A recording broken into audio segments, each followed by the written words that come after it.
회사 그 거래소에는 이제 고객들의 비트코인이 있거든요. 그것이 해킹으로 없어졌다는 거예요. 뭐 60만 개에서 80만 개가 없어진 걸로 알고 있는데요. 나중에 카펠라스 본인의 개인 지갑에서 20만 개가 발견이 됩니다. 근데 이제 이 마운트곡 사건이 재밌는 게 뭐냐면, 회사가 망하면 이제 그 채권자들도 같이 이제 타격을 입는데, 망했을 때에 비해서 지금 200배 가까이 올랐거든요. 강제로 존버가 된 거죠, 채권자들. 다만 이제 마운트곡스의 20만 비트코인이 이제 살아있는 거죠.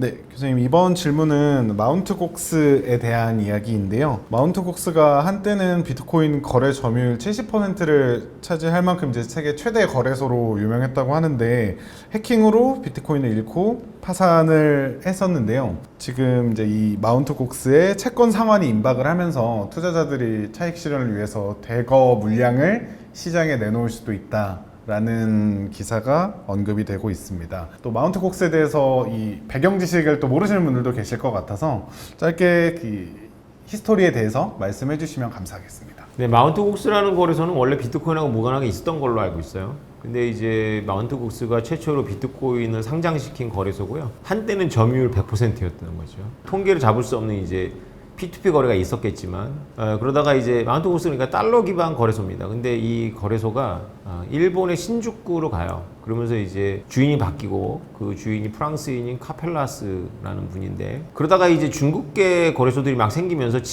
마운트곡스의 점유율은 뭐 한 30%대로 떨어집니다. 그럼에도 불구하고 달러 거래소의 입지는 뭐 확고부동했던 걸로 알고 있고요. 2014년 2월 어느 날 마운트곡스 카펠라스 회장이 우리 시스템이 해킹당했습니다, 거래소를 닫습니다, 이렇게 선언을 해요. 일방적으로.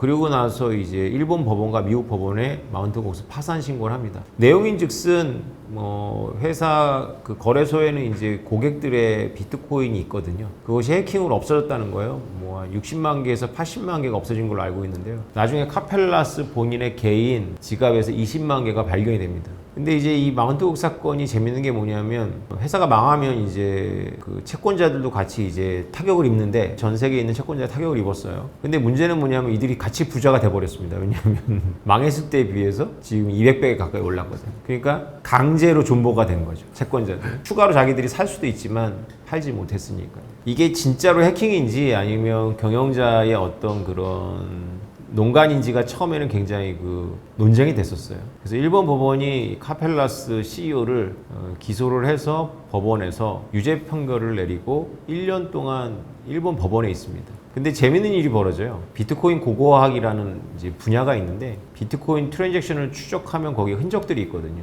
당시만 해도 미국 수사기관도 서툴렀고, 그래서 이런 이 생태계 내부에 이런 비트코인 고고학자들이 자발적인 사립탐정처럼 수사를 진행을 하죠. 독립된 2개 정도의 팀들이 그 트랜잭션을 연구하다가 결정적인 이제 단서들을 찾아요. 그게 러시아의 해커였습니다. 알렉산더 비닉이라는 그런 해커인데, 그 해커가 다른 거래소에서 뭔가 비트코인을 차압당해서 거래소 CEO를 협박하기 위해서 자기가 얼마나 변호사랑 친한지를 과시하느라고 변호사 문서를 오픈을 해요. 거기에 자기 서명이 들어가 있는 거예요. 알렉산더 비닉의 서명을 보고 이제 이 민간인들이 이 알렉산더 비닉이 마운트곡스 해커와 관련한 사람이라는 거 이제 미국 수사기관에 알립니다. 그래서 미국 수사기관에서 이제 캐서린 혼을 이제 팀장으로 하는 수사본부가 이거를 이제 수사하면서, 그리스 정부하고 협력하에 알렉산더 비닉의 이 러시아에 있지 않고 그리스 해변으로, 데살로니카 해변으로 놀러 왔다가 거기서 체포가 됩니다. 그래서 그 알렉산더 비닉은 현재 지금 미국으로 인도됐고요. 프랑스 법도 어겼고,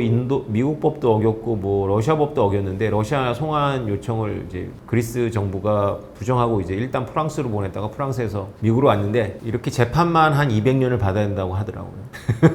이제 알렉산더 비닉의 이제 그 변호사 이야기고요. 그런데 여기서 퀘션은 뭐냐면, 제가 아무리 자료를 찾아봐도 알렉산더 비닉이 얼마를 해먹었고, 그걸 어떻게 뭐 압류를 해갖고 채권에 돌려주지, 이런 건 안 나와요. 그거에 대해서는 불투명합니다. 저는 모르는데 혹시 아시는 분 알려주세요. 다만 이제 마운트곡스의 20만 비트코인이 이제 살아있는 거죠.